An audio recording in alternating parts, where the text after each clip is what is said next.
Nuestra propia incredulidad, Señor, impide que podamos confiar de la forma que hemos cantado. Es una realidad, Señor, que todos luchamos, Señor, con ese deseo de confiar plenamente en ti, de descansar en tus promesas como cantamos, de proclamar, Señor, nuestra gloria futura al lado tuyo y de los santos.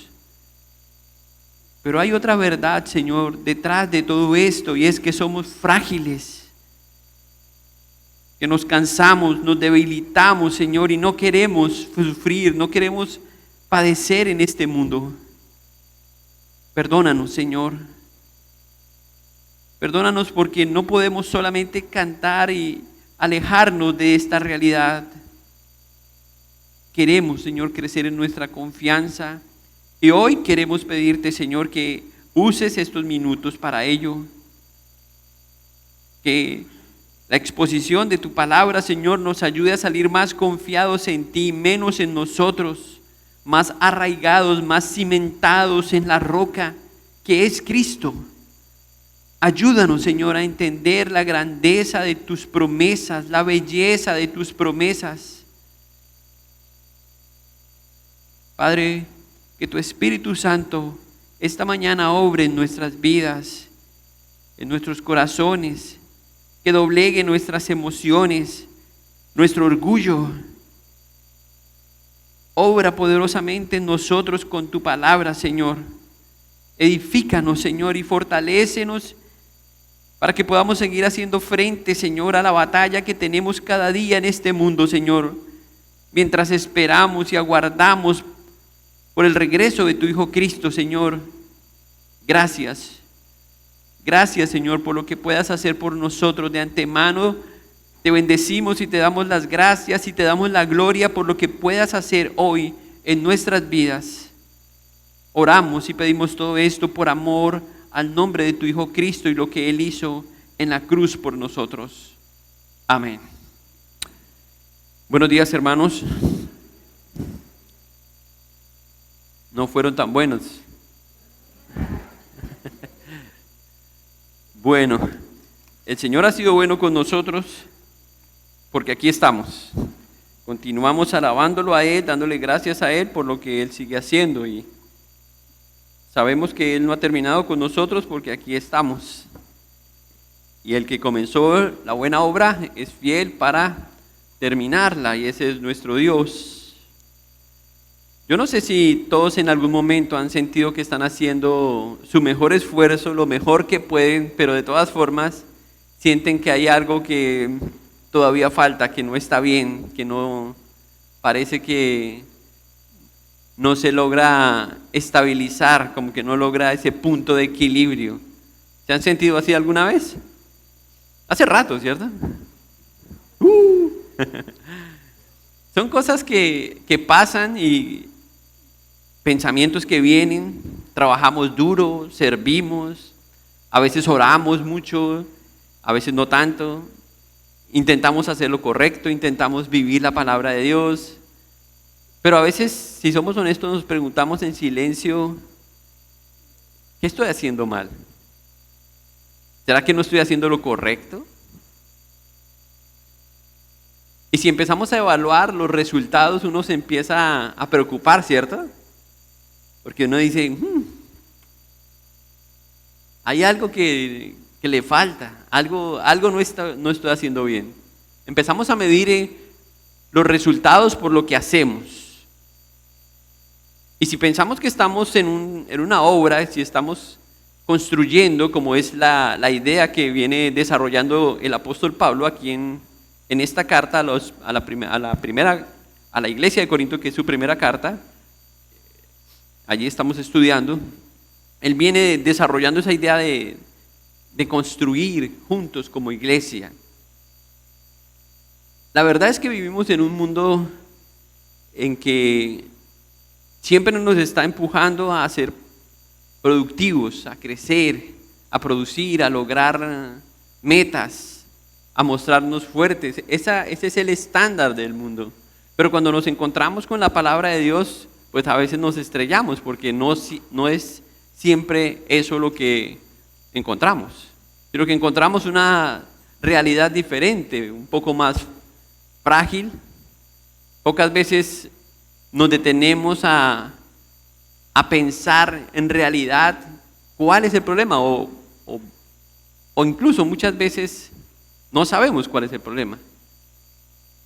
Empezamos como a divagar acerca de lo que podría ayudarnos a cambiar la situación. Y la verdad es que muchos no necesitan empezar de nuevo, no necesitan reestructurar todo lo que han aprendido, lo que saben. Pero creo que muchos de nosotros sí necesitamos fortalecer lo que ya sabemos.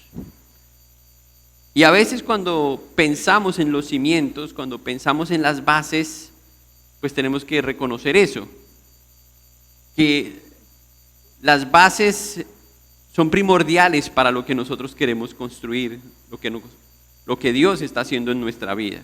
Entonces muchas veces el crecimiento no se da, o los resultados que esperamos no se dan, porque la base no es fuerte y Dios está trabajando más en la base todavía para que lo que en el futuro se construya, pues aguante el peso. Y yo creo que eso es lo que Pablo está tratando de hacer con esta iglesia en estos primeros 3 capítulos de la primera carta a los Corintios. Esta iglesia, ustedes recordarán, es una iglesia muy conocida, una iglesia muy activa, llamémoslo así. Ya hemos estudiado los primeros 3 capítulos, vemos en esta iglesia muchas capacidades, muchos dones. Había crecimiento también en la iglesia, se podía cuantificar ese crecimiento. Digamos que era una iglesia que se movía bastante, pero había algo que no estaba bien, y es la razón por la que Pablo está escribiendo la carta. Porque es obvio en el capítulo 1, versículo 10 especialmente, que Pablo nota que hay problemas y que esos problemas van a impedir que haya crecimiento.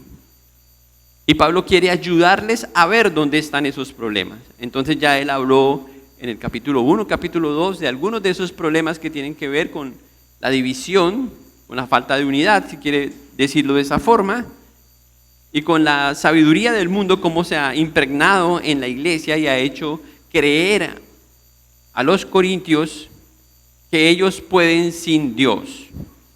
Y ha permeado la mente de ellos a tal punto que ellos tienen la mente de los sabios de la época. Y Pablo les ha hecho un llamado a que tengan la mente de Cristo. Ahí estamos en el capítulo 3.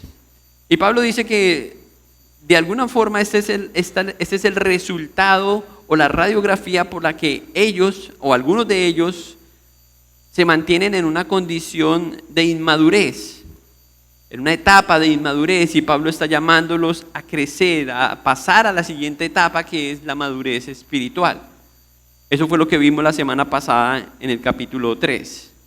Entonces Pablo hace algo, y es que Pablo está como el apóstol y pastor de esa iglesia, está hablándoles a ellos con mucho amor. Él no los descarta como cristianos, él no los regaña, los corrige, tampoco los condena por lo que están haciendo, pero los instruye y les hace un llamado a la madurez, al cambio. Entonces nos encontramos con este hermoso pasaje del capítulo 3 que ya estudiamos hasta el versículo 9. Y hoy vamos a continuar del capítulo 3, del versículo 10 en adelante, para ver qué es lo que Pablo está tratando de hacer con esta iglesia. Y cuando yo pienso en esta iglesia, pues pienso también en nosotros. Es inevitable porque el Señor está usando su palabra también hoy para nosotros. Y pienso que Dios de una forma muy amorosa también se dirige a nosotros, no para hacernos sentir vergüenza, sino para afirmarnos también, para fortalecernos, para que nosotros pensemos en las cosas que debemos corregir, para que nosotros evaluemos algunas de las cosas, para ayudarnos a que sigamos construyendo. Y eso es lo que Pablo quiere que esta iglesia entienda. La pregunta que podemos hacernos esta mañana mientras escuchamos este mensaje es: ¿lo que estamos haciendo con nuestras vidas o lo que estamos construyendo con nuestra fe va a pasar o va a resistir en medio de las pruebas? Su fe es tan sólida que, como cantamos, resistirá las pruebas. ¿Se mantendrá usted fiel y firme al Señor en tiempo de pruebas? Si estamos construyendo una fe, estamos edificando nuestra fe, ¿soportará las pruebas?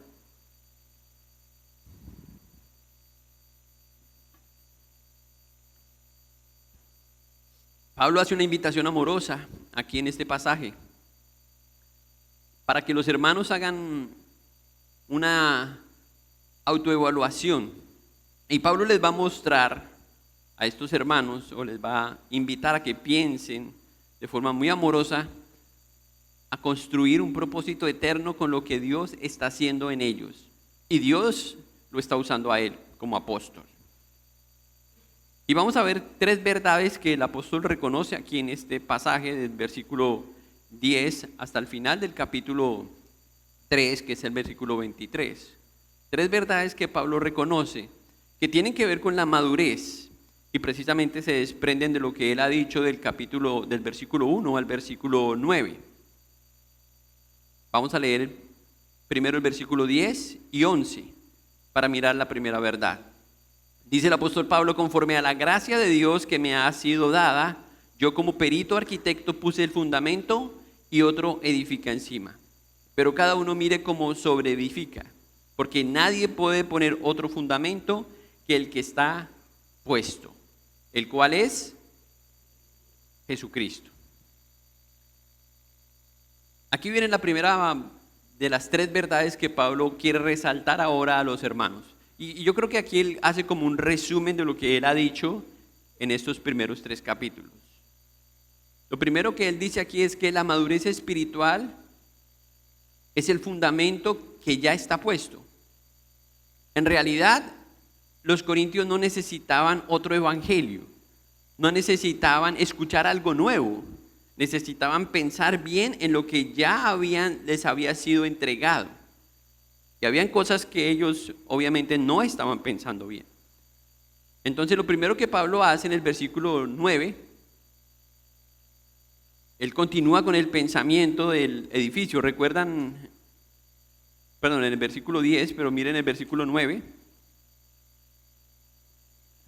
El versículo 9 dice, la última parte: y vosotros sois labranza de Dios, edificio de Dios. Ahora continúa el versículo 10. Conforme a la gracia de Dios que me ha sido dada, yo como perito y arquitecto puse el fundamento. O sea, Pablo tiene esa idea con la que terminó en el versículo 10. Bueno, él no terminó, nosotros terminamos. Él no había terminado, pero en el versículo 9 él había dicho que Dios estaba formando un edificio y así se refirió a la iglesia. Ahora en el versículo 10 él dice que por la gracia de Dios él es un arquitecto que Dios está usando para ese propósito. ¿Ok? Eso es lo que él está diciendo. El interés es ayudar a los corintios y también a nosotros a pensar en algo que Dios está haciendo y que es algo muy glorioso, de lo cual todos podemos ser parte. Eso es lo que el apóstol Pablo quiere. Tú y yo podemos ser parte de eso que Pablo llama el edificio de Dios, en donde está usando arquitectos como el caso del apóstol Pablo. Ahora, es interesante porque Pablo, él no pierde oportunidad para decir las cosas bien.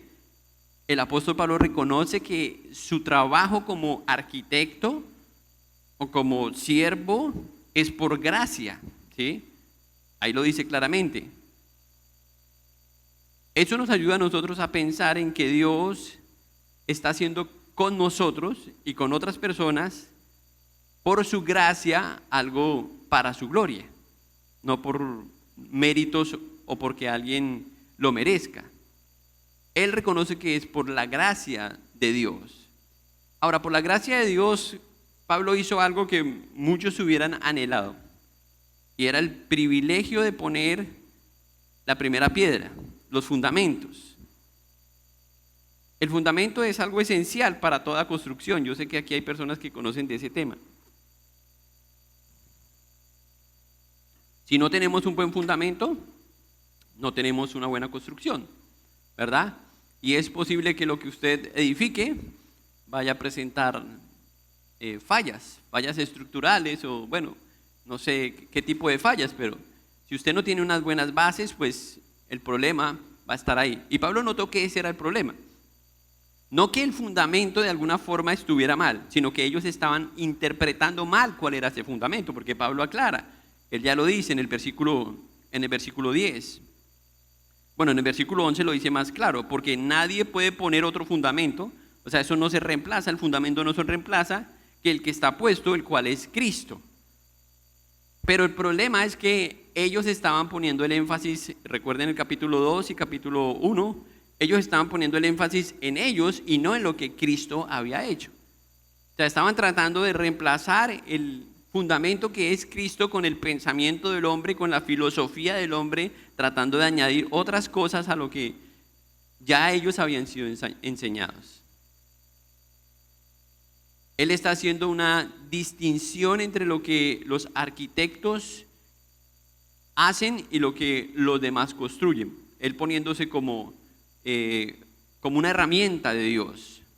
Porque dice en el versículo 10 nuevamente, primero se refiere a él como arquitecto y otro edifica encima. Entonces él ve que hay varios que participan en esa construcción.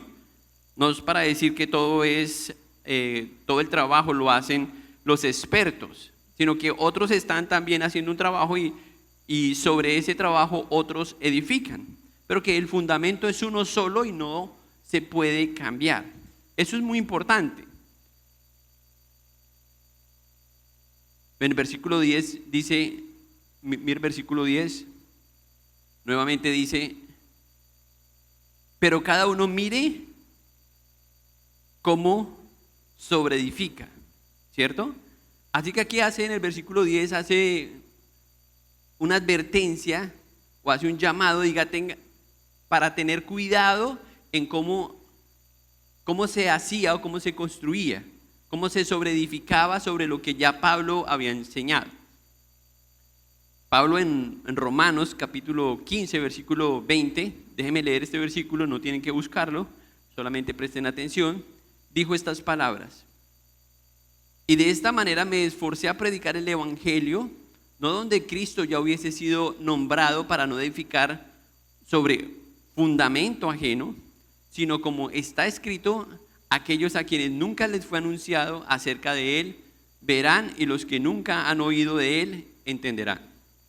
Pablo era muy cuidadoso en que el fundamento que él pusiese fuese Cristo, y él tenía mucho cuidado en que lo que él fuera a construir sobre ese fundamento estuviera alineado con el evangelio.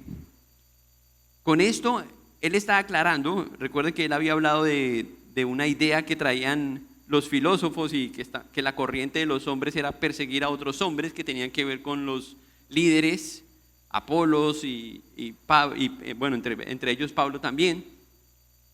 La tendencia era a seguir a estos hombres y a seguir la tradición. Bueno, Pablo está diciendo aquí que no es necesario porque hay un solo fundamento y ese fundamento es Cristo y por eso no se necesitan otros hombres.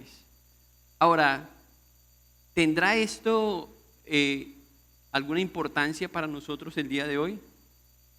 Si nosotros no pensamos en esto, de hecho la historia nos ha enseñado que este es uno de los puntos más atacados, que el fundamento de la fe cristiana sea Jesucristo. Si nosotros revisamos la historia en el siglo, en el primer siglo, o el primero y segundo siglo, el gnosticismo hizo de las suyas, distorsionando que ese pensamiento, que Cristo era suficiente y que era la base sólida, era todo lo que nosotros necesitábamos. Eso fue lo que incluso Pablo lidió con eso en el primer y segundo siglo, ¿sí? Porque para ellos no era coherente decir que la salvación era suficiente a través de Cristo. Ellos hablaban del conocimiento y que el conocimiento era una clase de secreto superior al evangelio, que era lo que nos hacía o lo que los podía hacer salvos. Eso enseñaba el gnosticismo. Luego en el siglo cuarto, Arrio o el arrianismo como se conoce, enseñaba que Cristo no era completamente Dios. O sea, negaban la deidad de Cristo y por consiguiente trataban de desestimar que Cristo era el fundamento de la fe cristiana. Y si usted sigue mirando la historia, pues va a encontrarse en el siguiente siglo, va a encontrar otro ataque diferente. En la Edad Media usted va a encontrar el legalismo haciendo de las suyas, imponiendo el tema de las tradiciones como algo superior a lo que Cristo había hecho. De hecho, en esa era medieval fue cuando Martín Lutero hizo su aporte con la Reforma. Y de ahí surge algo que rescata nuevamente y pone en el lugar correcto el fundamento. Cuando Martín Lutero dijo solo Christus o solo Cristo, ¿sí? De nuevo estaba hablando que no necesitábamos otra piedra, sino que Cristo era suficiente para la fe. Entonces notamos que a través de la historia, y hoy día podríamos hacer otro señalamiento, ¿sí? Porque si pensamos en eso, la fe moderna o el evangelio de la prosperidad también intenta decirnos que necesitamos otra cosa más que Cristo. Entonces nos venden comodidad, nos venden, ¿qué otra cosa podría decir? Nos venden emociones, ¿sí? Bienestar, solamente para hacernos creer que Cristo no es suficiente. Y vamos a seguir viendo ataques en contra del fundamento de Cristo. Pero si ustedes han visto eso, pues todos los ataques, y estamos hablando de cosas grandes, pero al mismo tiempo no estamos detallando todo lo que ha pasado a través de la historia. Porque si fuese así, tendríamos que darnos cuenta que eso ha hecho que la iglesia asume sus mártires. O sea, esto ha hecho muchos enfrentamientos, pero gracias al Señor, la roca sigue firme, el fundamento sigue firme. Ese fundamento que Pablo habla aquí en el versículo 11 no se puede negociar, no se puede mejorar, no se puede cambiar, no le falta nada. Es un fundamento, como él dice ahí, otra vez lean el versículo 11, al finalizar, otro fundamento que el que está puesto, el cual es Jesucristo. O sea, con eso es suficiente, eso es lo que Pablo dice. Y ahí es donde entonces él hace el énfasis en este primer punto, que la madurez espiritual reconoce que el fundamento es Cristo. Yo le quiero hacer una pregunta. ¿En qué descansa su fe? ¿Qué es lo más importante para usted como cristiano? Algunos dicen siempre cuando yo hago esa pregunta, dice, si tenemos salud, estamos bien. ¿Cierto? Estamos bien porque tenemos salud. Pues no todos están con salud. Tienen que visitar una clínica. ¿Cierto? Pero el bienestar espiritual lo podemos resumir de esa forma a solamente estar bien. Si estamos bien, pues gracias a Dios por eso, ¿verdad? Pero ¿será que eso es una señal de bienestar a la luz de nuestra vida espiritual y de lo que significa nuestra fe? Yo creo que va un poco más allá de eso. Porque a veces, y Pablo tuvo que lidiar con eso, tenemos que aprender a vivir con situaciones complejas, ¿sí? Condiciones físicas con las que nadie quiere lidiar. Pero ¿acaso la Biblia nos ha dicho que este es el paraíso? No, de hecho la Biblia nos advierte que vamos a salir de este mundo. Y lo que es seguro es que este cuerpo se va a ir debilitando, se va a ir envejeciendo y un día vamos a abandonarlo, porque nuestra fe va mucho más allá de eso. Entonces todos los que hacemos parte de eso que Pablo llama en el versículo 9 el edificio de Dios que Él está creando, puede edificar sobre ese fundamento. No se necesita otro fundamento, y ya él lo mostró en el versículo 11. ese fundamento no se puede mejorar. Cuando los arquitectos intentan construir, hablemos de una construcción de un puente, ya que estamos de moda con los puentes, ¿cierto? ¿Qué hace un ingeniero, qué hace un arquitecto cuando va a poner las bases de ese nuevo puente? Bueno, él hace unas perforaciones, pero ¿qué es lo que está tratando de hacer con esas perforaciones? No solamente está excavando para ubicar las vigas, sino que él está buscando el fundamento, está buscando la roca sobre la cual va a descansar la viga, en la cual va a estar soportado el peso, ¿verdad?, para lo que va a estar encima. Entonces, creo que a eso le llaman la piedra madre. Bueno, yo no me quiero meter en problemas con los arquitectos, pero sé que la roca es la clave para ellos. Y hasta que no encuentren la roca, entonces no están contentos. Si encuentran roca, están más confiados porque ya saben que la construcción va a quedar bien. Eso es lo que Pablo está tratando de comunicar aquí a ellos.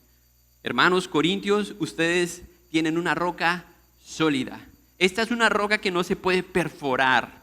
Es una roca que no se agrieta. No es esa no es esa roca a la que le cae la gota y va haciendo. No, esta roca no le pasa eso. Es una roca inmutable.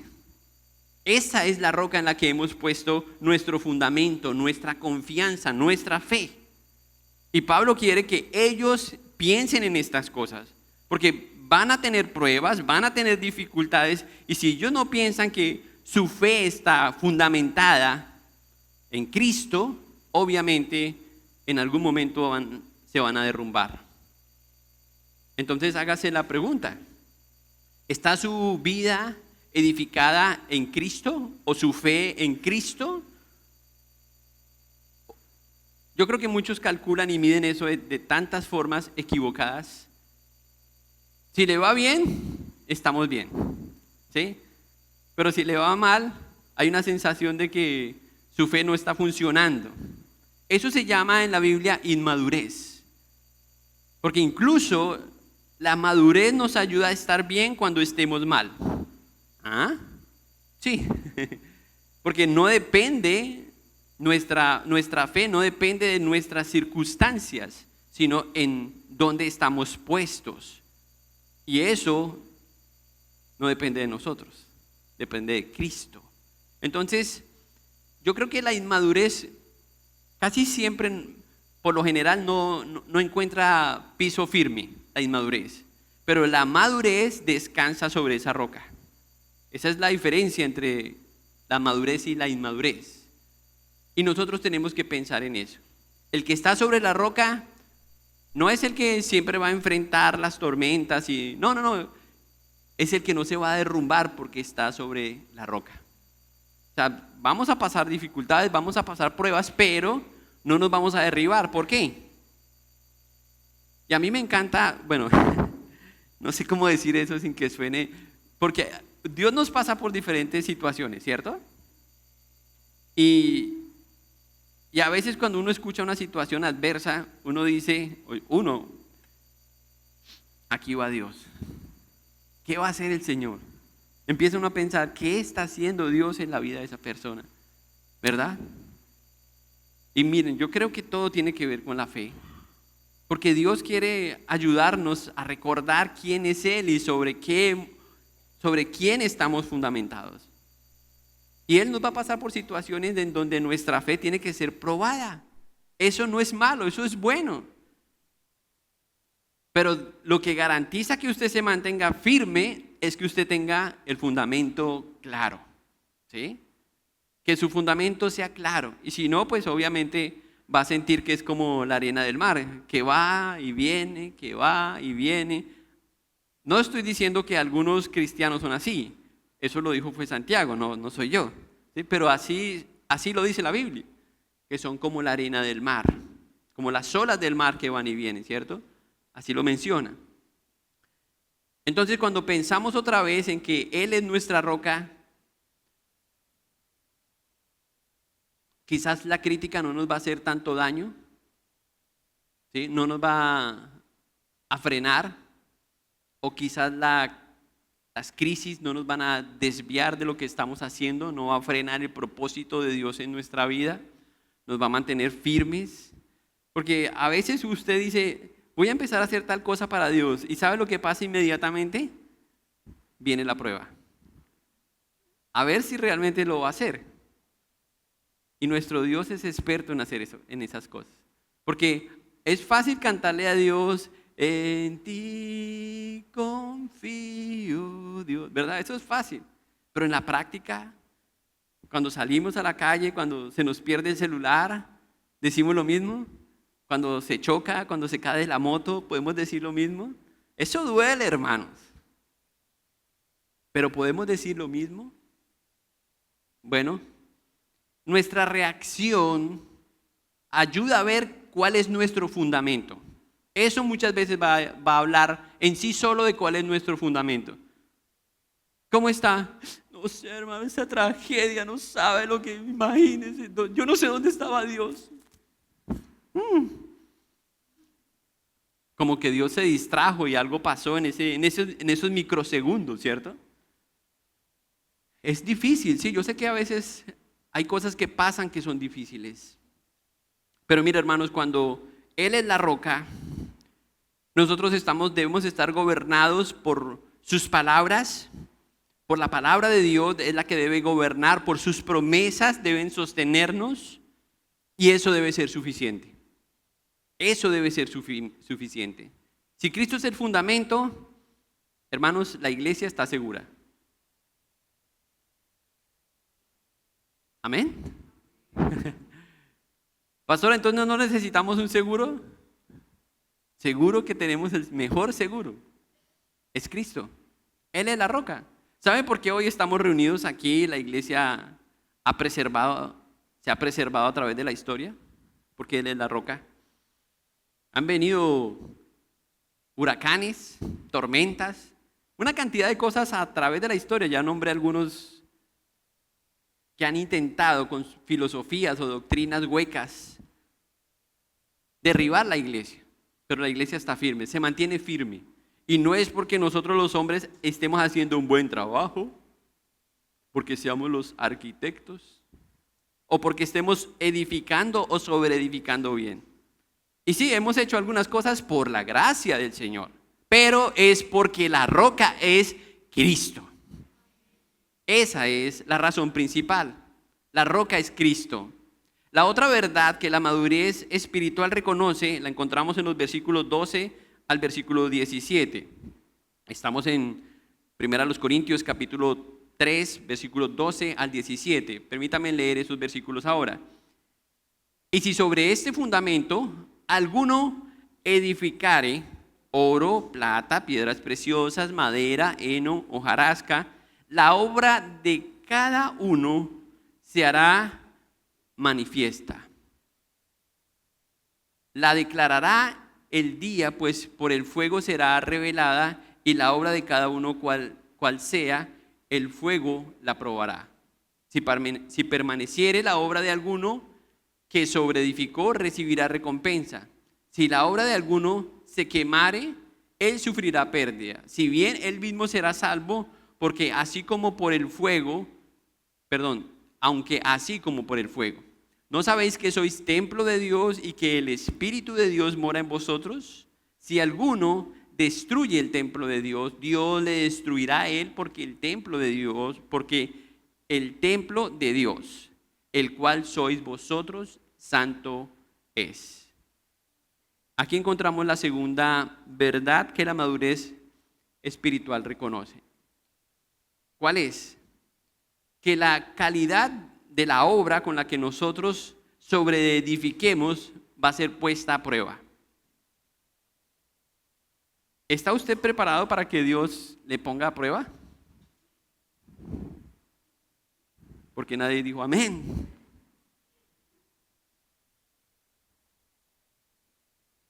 Yo no creo que yo no escucho oraciones así: Señor, ponme a prueba. Haz conmigo lo que tú quieras para probarme. Al contrario, ¿cierto? Pero lo cierto es que Pablo dice que vamos a ser puestos a prueba y que nuestra fe tiene que ser probada. Y no es la única ocasión en la que lo dice. El fuego dice que probará la calidad de la obra. Eso dice en los versículos 12 al 15. ¿Qué materiales usamos para construir? Bueno, depende de lo que estamos construyendo, ¿cierto? Estamos hablando de un edificio, el cemento, la varilla, la arena, la gravilla, todo eso. Pero ¿hay diferencia entre un material y otro material o no? ¿Qué tal que estamos haciendo una viga? ¿Sí? Y cuando la estamos haciendo le echamos el cemento, le echamos el agua, le echamos la arena, pero se nos olvida ponerle hierro. Ah, ya estamos en problemas, ¿cierto? Y por eso necesitamos que eso sea puesto a prueba. Entonces siempre hay personas observando eso en una construcción, que todo esté en orden. Ahora, Pablo menciona aquí algunos elementos, algunos materiales con los que nosotros estamos edificando o sobreedificando el edificio de Dios. Escuchen lo que él dice: oro, plata, piedras preciosas, madera, heno y hojarasca. A mí me encantaría hacer un mensaje aquí, porque aquí podemos hacer un mensaje acerca del tabernáculo. Todas estas cosas se utilizaron en la construcción del tabernáculo y en la construcción del templo. Eran los mismos materiales, eran los materiales de construcción. Poco cemento, poco hierro. Estos eran los materiales de construcción típicos para las edificaciones, para el edificio, ¿sí? Ahora, ¿nota usted aquí que todos los materiales son de la misma calidad? Aquí hay materiales de primera y hay otros con los que uno diría, no, yo esto no lo voy a utilizar para construir mi casa, ¿cierto?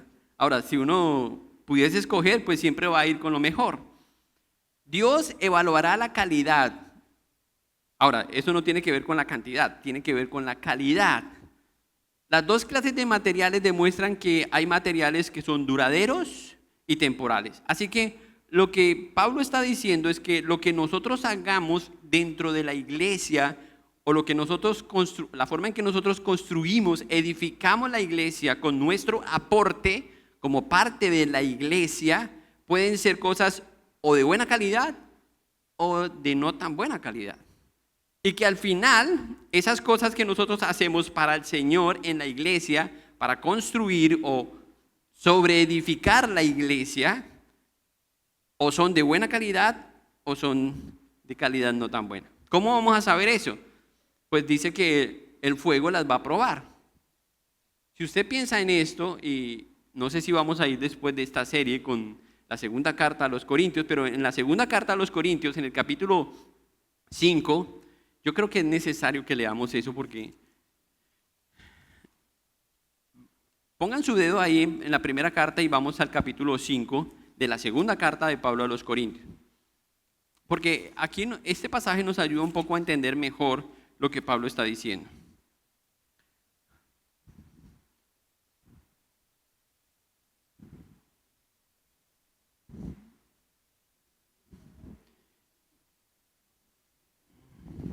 Veamos desde el versículo 1, segunda de Corintios, capítulo 5, versículo 1.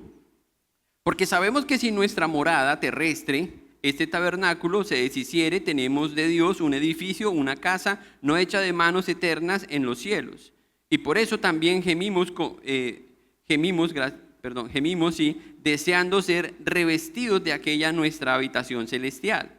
Pues así seremos hallados vestidos y no desnudos, porque asimismo los que estamos en este tabernáculo gemimos con angustia, porque no quisiéramos ser desnudados, sino revestidos para que lo mortal sea absorbido por la vida.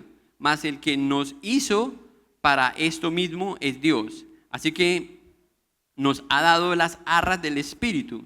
Así que vivimos confiados siempre y sabiendo que entre tanto que estamos en el cuerpo, estamos ausentes del Señor. Porque por fe andamos, no por vista, pero confiamos y aún más quisiéramos estar ausentes del cuerpo y presentes al Señor. Por tanto, procuramos también, o ausentes o presentes, serle agradables, porque es necesario que todos nosotros compadezcamos ante el tribunal de Cristo para que cada uno reciba según lo que haya hecho mientras estaba en el cuerpo, sea bueno o sea malo.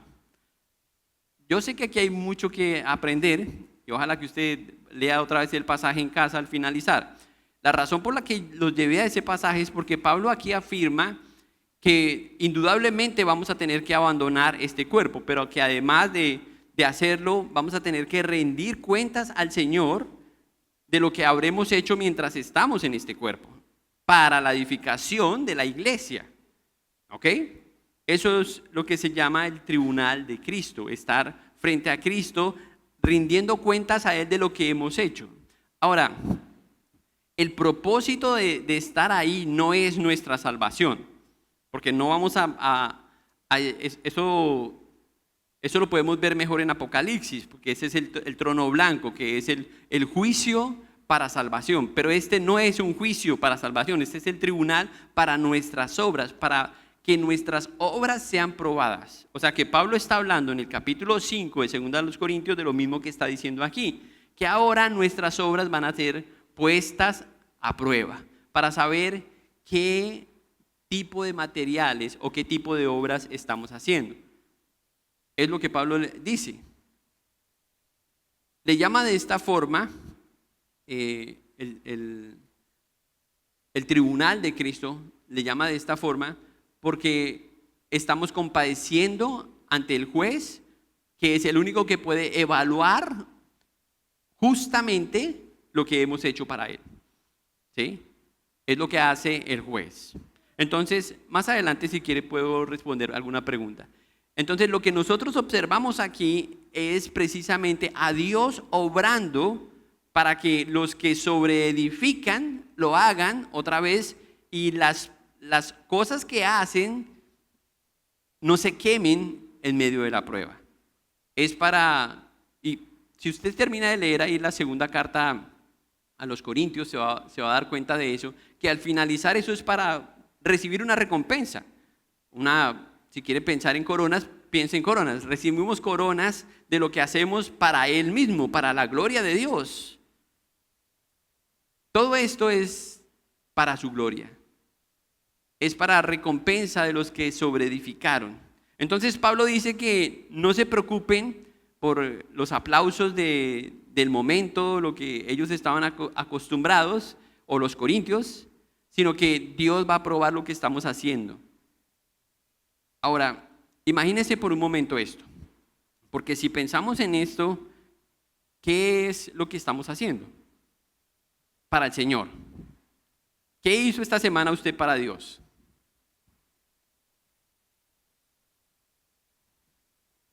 Pastor, míreme aquí estoy. Venir a la iglesia, bien, muy bien. ¿Qué más hizo? Esta semana usted, que sobreedificó su fe, que ayudó en el mantenimiento del edificio de Dios, no físico, aunque Pablo está hablando aquí del físico. ¿Qué hizo usted? Bueno, yo hice mis devocionales, hice mis lecturas bíblicas, compartí a otros acerca de Cristo, ayudé a un hermano que estaba en necesidad, visité a un enfermo. Ok, eso es lo que finalmente el Señor está hablando, que todas esas cosas que nosotros hayamos hecho van a ser probadas para realmente saber si lo hicimos con la motivación correcta. Si fueron hechas, hablando de los materiales, en oro, pues van a resistir el fuego, que es lo único que resiste el fuego. Entonces, eso es lo que Pablo está diciendo aquí en estos versículos, del versículo 12 al versículo 16, que el fuego probará la calidad de la obra que cada uno haya hecho. No podemos engañar a Dios. Al hombre sí, e incluso autoengañarnos. Pero Él dice que eso va a ser un tiempo de prueba para toda la iglesia en todo el mundo. ¿Cómo va a ocurrir esto? Bueno, en la escatología nuestra, nosotros entendemos que Cristo va a venir por la iglesia. A eso le conocemos como el rapto o la venida de Cristo. Bueno, vamos a ponerlo como rapto nada más para que no se confundan, porque Él no va a venir a la tierra, va a raptar la iglesia, Después de 7 años Él va a regresar, esto es su venida, y después viene el reino milenial. Pero bueno,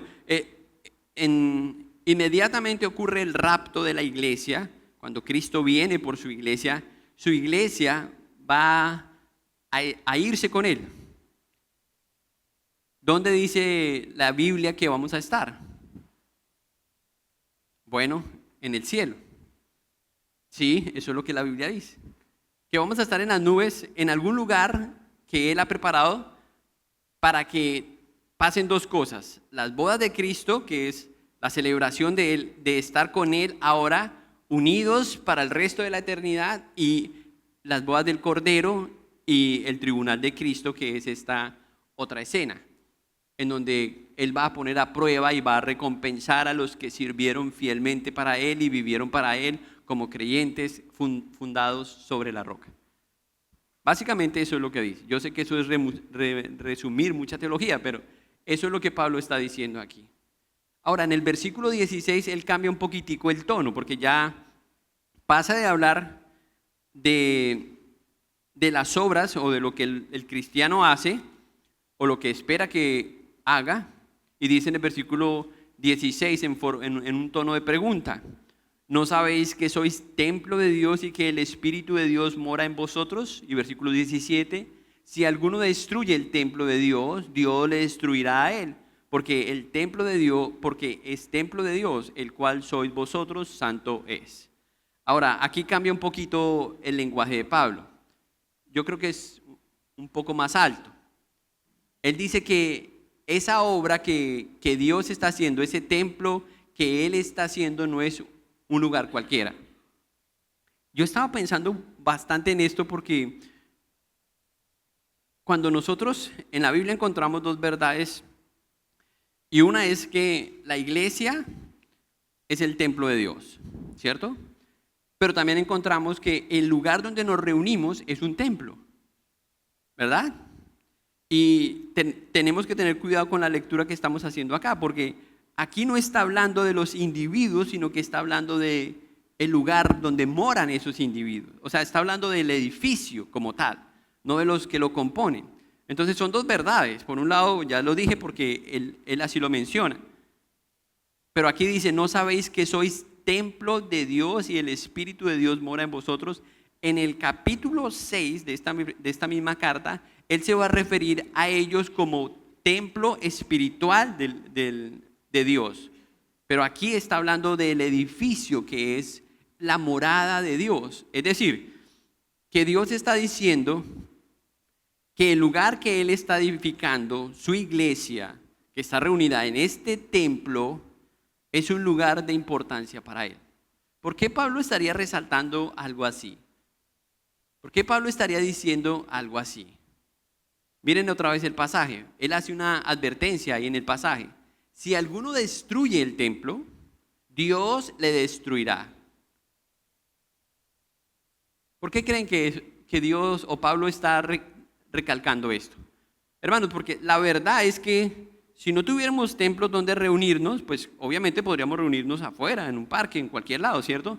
Pero hasta el día de hoy, gracias a Dios, la fe se ha preservado porque los cristianos se reúnen en un lugar donde la presencia de Dios ha estado, donde Dios se ha hecho presente. De ahí que la iglesia virtual no se puede sostener bíblicamente, o la congregación virtual, porque la presencia de Dios obra de forma muy singular aquí, estando juntos, congregados, y en cualquier iglesia que se congrega presencialmente. Es algo único. Entonces, al hacer esta advertencia, él habla de que esas cosas que él había notado de los corintios, a los que llamó él niños espirituales o carnales, que tienen que ver con las divisiones, los celos, la carnalidad, no son cosas que atentan solamente contra los hermanos, sino que atentan contra el diseño divino que Dios tiene para edificar su iglesia. ¿Tiene eso sentido? De ahí otra vez que nosotros nos referimos a eso como el testimonio de la iglesia. ¿Qué testimonio tiene la iglesia Impacto Bíblico en Santa Marta? bueno, uno escucha todo tipo de historias de iglesias, pero ¿qué queremos o qué quiere Dios es que los demás escuchen cuando se refieren a una iglesia saludable? No hablemos de esta iglesia de una iglesia saludable, pues que es una iglesia que vive la palabra de Dios, que está centrada en Cristo, que Cristo es el fundamento de esa iglesia. Eso es lo que el Señor quiere. No que aquí vivimos, dentro de este lugar vivimos de una manera y afuera vivimos de otra manera. Eso no es lo que Él quiere. La pregunta que tenemos que hacernos entonces es si estamos edificando y uniendo la iglesia con lo que hacemos, con lo que construimos. Si los materiales que estamos usando son los correctos, o cuando el Señor los ponga a prueba o al descubierto, si quiere decirlo así, van a ser quemados, no va a quedar nada. ¿Estoy contribuyendo al crecimiento de la iglesia? Eso es algo, yo no había pensado mucho en esto en estos últimos meses, y creo que es muy importante porque saben que cuando nosotros decimos que nosotros somos la iglesia de Dios, como que se va desdibujando la idea de un templo. ¿Se han dado cuenta de eso? Incluso al punto en que la reverencia en un lugar como este se ha perdido. ¿Por qué? Porque de alguna forma hemos reemplazado que nosotros somos el templo de Dios. Y eso es verdad, no estoy diciendo lo contrario. Pero que Dios está presente donde está su iglesia y por ende tenemos que creer y ser reverentes. Porque eso es lo que Dios ha hecho. Esto es lo que Dios está edificando. Ahora, si pensamos en obras que tienen valor para Dios o con materiales de oro, ¿cuáles creen ustedes que serían las cosas que Dios más estima como cosas preciosas? Quizás no de oro o plata. ¿Cuáles son las cosas que tienen valor para Dios de las cosas que nosotros hacemos? ¿Qué sería la obra de oro para Dios? Que produzca oro. Las almas, compartir el evangelio. Mira, a veces nosotros tenemos ciertas ideas que yo no creo que estén equivocadas del todo, porque la verdad es que no es tanto lo que hacemos, sino lo que nos impulsa a hacerlo. ¿Sí? Eso que nos motiva a hacerlo, si lo estamos haciendo para la gloria de Dios, si lo estamos haciendo por el Señor, para el Señor. Porque nos podemos volver tan mecánicos en eso y contratar personas que vayan y prediquen. Sí, o que evangelicen. Y pagarles bien para que hagan un buen trabajo y traigan resultados.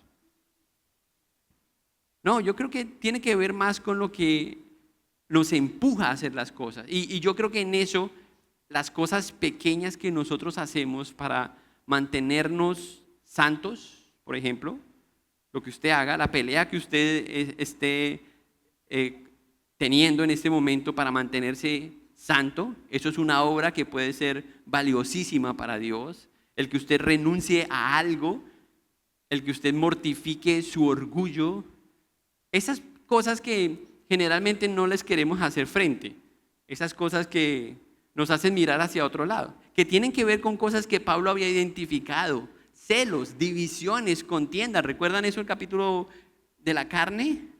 Esas cosas que ya no incomodan a nadie. O sea, yo puedo estar mal con una persona y a Dios no le importa. Bueno, sí, a Dios le importa porque es su iglesia, el fundamento es Cristo. Y somos llamados a vivir en reconciliación para la gloria de Dios.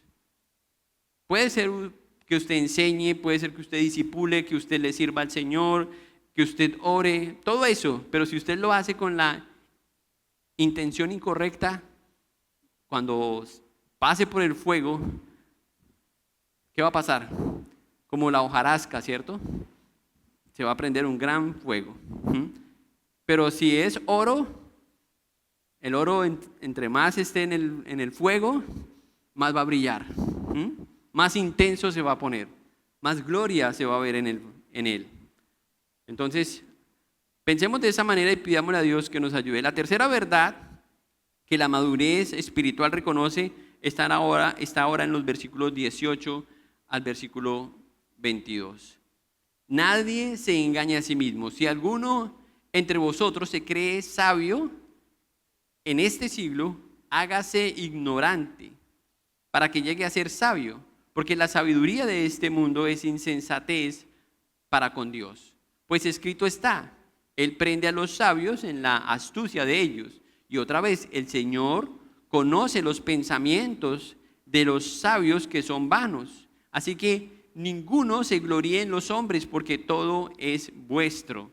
Versículo 22, sea Pablo, sea Apolos, sea Cefas, sea el mundo, sea la vida, sea la muerte, sea lo presente, sea lo porvenir, todo es vuestro y vosotros de Cristo y Cristo de Dios.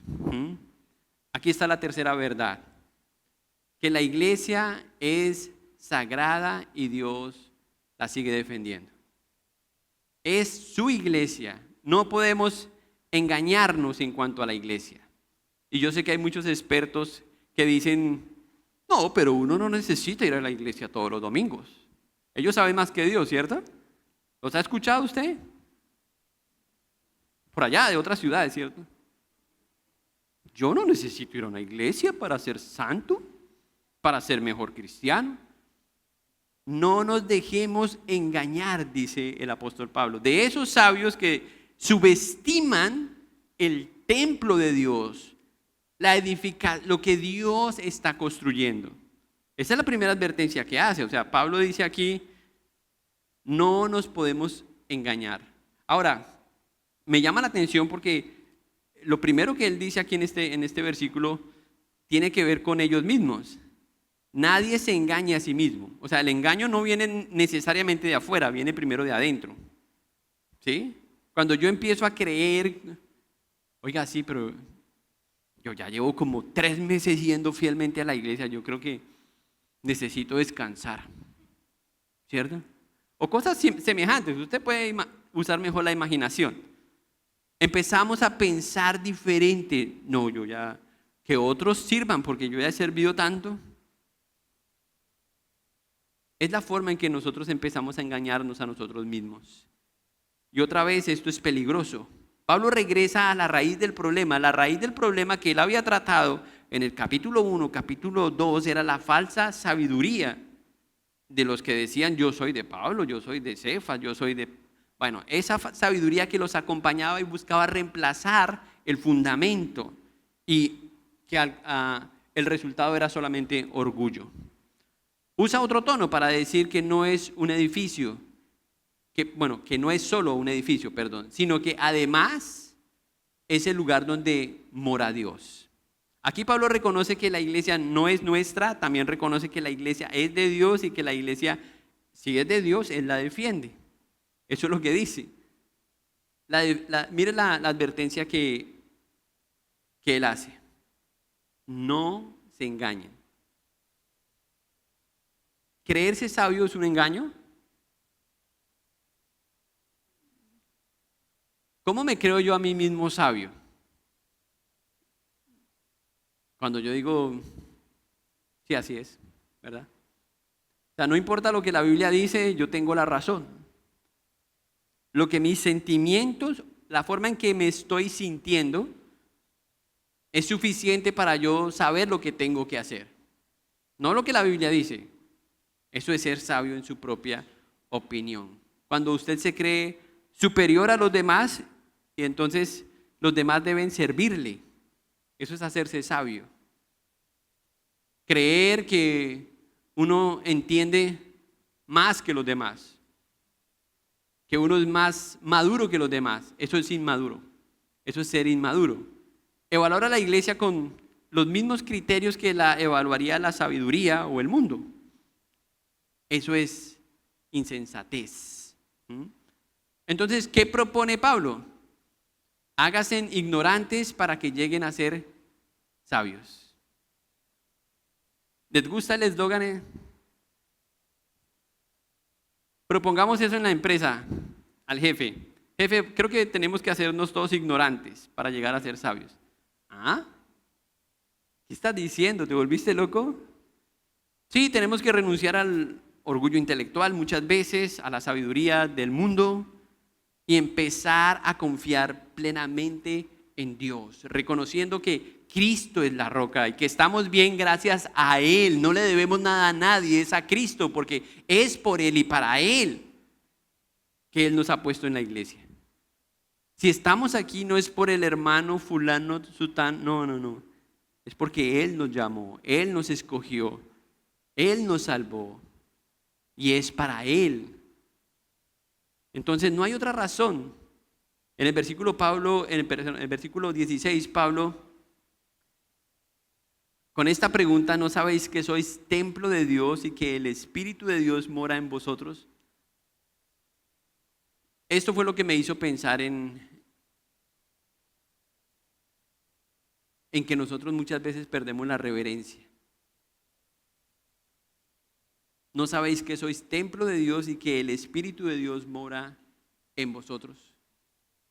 Somos una casa hecha con miembros, comprados por la sangre de Cristo, en donde la presencia de Dios mora. Otra vez, no está hablando del templo o los miembros individualmente. Eso lo vamos a ver mejor en el capítulo 6. Es un lugar donde la presencia de Dios está cada vez que sus hijos están. Es la morada divina en donde podemos adorarlo a Él, donde podemos reverenciarlo a Él. Hermanos, Dios no solamente viene a visitarnos los domingos. Dios está donde está su iglesia. Él es omnipresente y Él está con su iglesia, a través de su iglesia. Él está ahí. Eso lo cambia todo. Por eso la advertencia que hace es algo que tenemos que tener en cuenta. Y en el versículo 17 hace otra advertencia. Si alguno destruye el templo de Dios, ¿qué va a hacer Dios? Dios le destruirá. Aquí ya no Pablo está usando el mismo tono suave. Está advirtiendo que si alguien está haciendo algo que no contribuye al crecimiento o a la sobreedificación de la iglesia, llámese divisiones, llámese celos, llámese chismes, la falta de reverencia, lo que ustedes lo quieran llamar, ¿sabe qué va a hacer Dios? ¿Cuál era la advertencia? Que si usted está destruyendo, dañando lo que Dios le costó tanto con su Hijo Cristo, pues Él va a disciplinar eso. Dura cosa es caer en manos de un Dios vivo. Hermanos, ¿sabe por qué Dios hace esto? Porque Dios ama profundamente su iglesia. ¿Saben por qué? Porque Él entregó a su Hijo por amor de esta iglesia, de usted, de mí, si somos parte de ella. Esa es la realidad. Entonces, pidámosle a Dios que nos ayude a pensar en estas cosas. Si hay alguna cosa que estamos haciendo que no edifica la iglesia, seamos cuidadosos. Pidamos perdón a Dios. Busquemos la forma en cambiar eso. No tome eso como cosas a la ligera, como cosas pequeñas.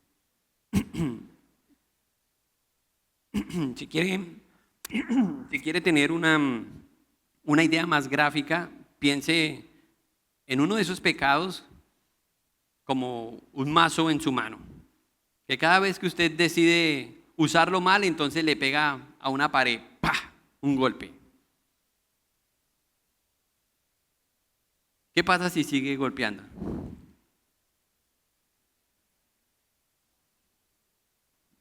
Está dañando la edificación. Eso es lo que pasa. Imagínese que alguien lo invita a usted a la casa a almorzar. Eso nos gusta, ¿cierto? Ya los voy a desviar con esta ilustración. Yo sé que nadie estaba pensando en el almuerzo, pero imagínese que alguien lo invita a usted a almorzar.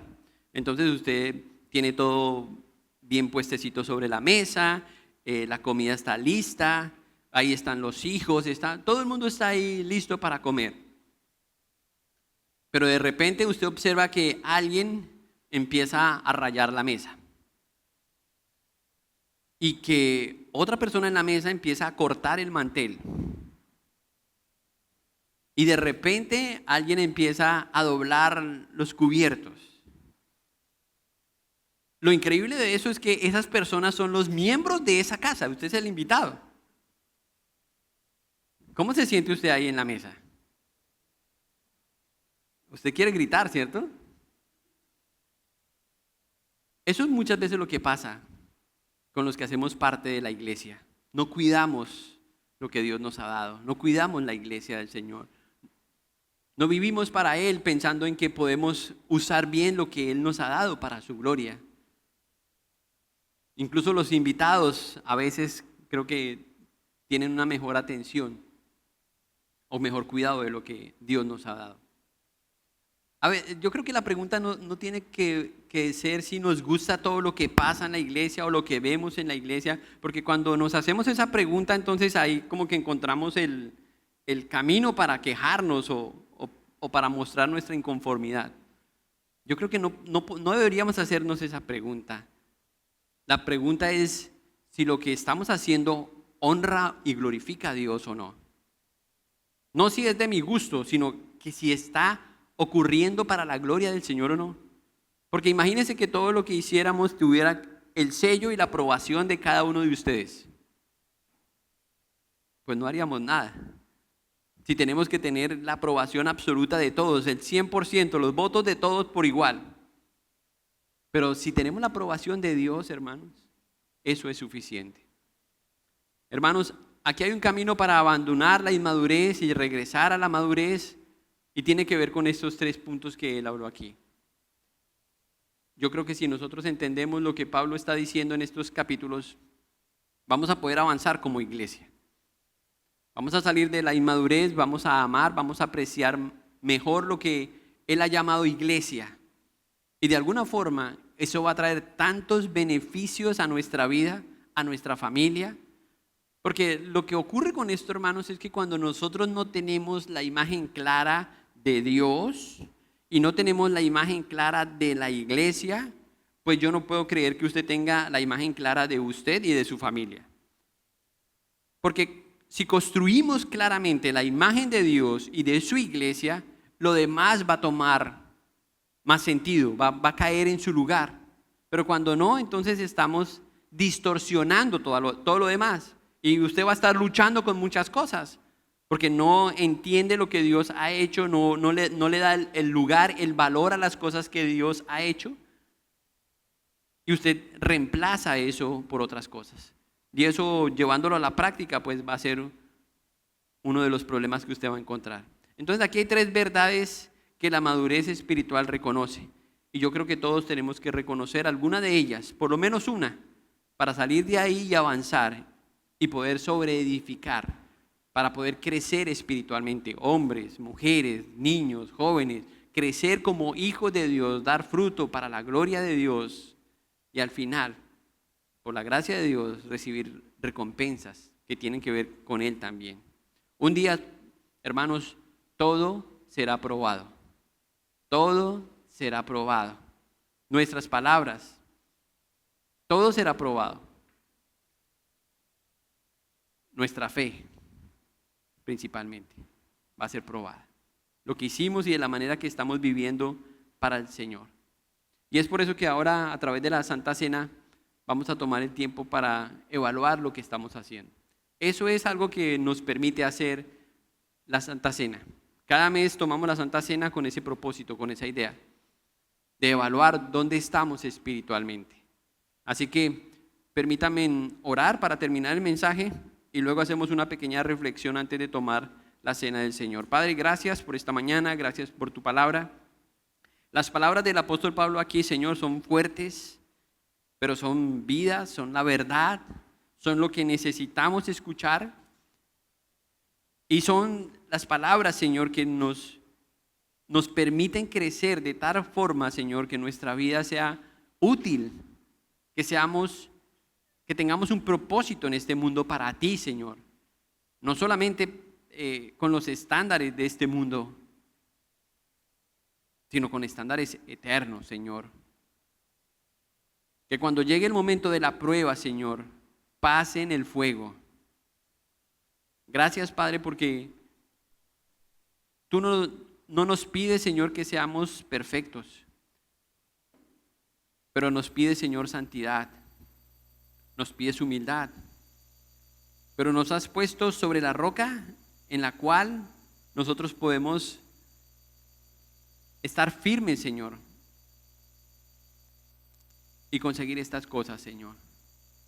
Porque nuestra humildad proviene de Cristo, nuestro amor proviene de Jesús, del fundamento, Señor.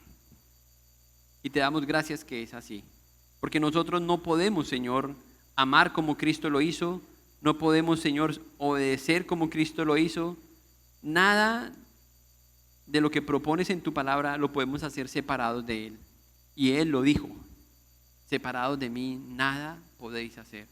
Así que regrésanos al fundamento, ayúdanos a tener tanta confianza, Señor, como estando firme en la peña de Oreb, Señor, que seamos sólidos en Cristo, que no tengamos ninguna duda, Señor, de lo que estás haciendo, aun si tenemos que pasar por momentos difíciles o estamos pasando por momentos difíciles, que podamos confiarte en nuestra vida, Señor, nuestras finanzas, nuestra familia, nuestro matrimonio, nuestros hijos, toda circunstancia, Señor, que la podamos llevar a ti, confiados en el poder de tu gracia y en el amor que tienes a tu Hijo Cristo y a esta tu iglesia.